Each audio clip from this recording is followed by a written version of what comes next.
ഞാനൊരു 38 വയസ്സുണ്ട് എനിക്ക്. ഓക്കെ. അപ്പോൾ ഞാൻ സ്കൂളിൽ പഠിക്കുന്ന സമയത്ത് എനിക്കൊരു പ്രണയം ഉണ്ടായിരുന്നു. ഉണ്ടാവും, സാധാരണയാണ്, പറഞ്ഞോളൂ.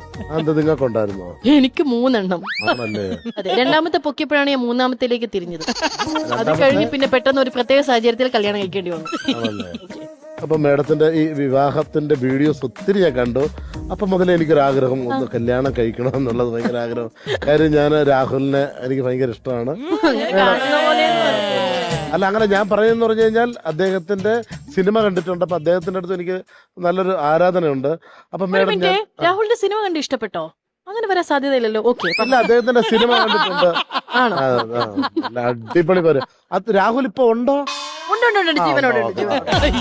അപ്പൊ ഞാൻ ചോദിച്ചത്, അദ്ദേഹത്തിന് നിങ്ങൾ ഈ വിവാഹത്തിന് ശേഷം ട്രീറ്റ് ചെയ്യുന്ന രീതി എങ്ങനെയാണ് രാവിലെ? അത് സത്യം പറഞ്ഞു കഴിഞ്ഞാൽ പുറത്ത് പറയാൻ പാടില്ല.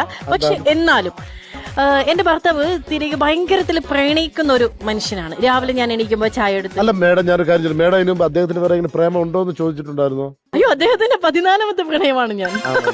അതുകൊണ്ട് തന്നെ പ്രണയത്തിൽ എക്സ്പേർട്ട് ആയ ഒരാളെയാണ് ഞാൻ കല്യാണം കഴിച്ചത്. അതുകൊണ്ട് ഞങ്ങൾ കൺഫ്യൂഷൻസ് ഒന്നുമില്ല. കാരണം ഒരുപാട് എക്സ്പീരിയൻസ് ഉള്ള ഒരാളായതുകൊണ്ട് തന്നെ എങ്ങനെയാണ് ഒരു സ്ത്രീനെ ഹാൻഡിൽ ചെയ്യുക എന്നുള്ളത് പുള്ളിക്കറിയാം. അതായത് രാവിലെ ചായ ഇട്ട് തരിക, ചെറിയ ചെറിയ നർമ്മ മുഹൂർത്തങ്ങൾ, നമ്മളെ കെയർ ചെയ്യുക, എന്തൊരു ചൊക്കടു എന്നൊക്കെ ഇടയ്ക്ക് വിളിക്കുക. ഇങ്ങനെയൊക്കെയാണ് ഞങ്ങളുടെ ജീവിതം.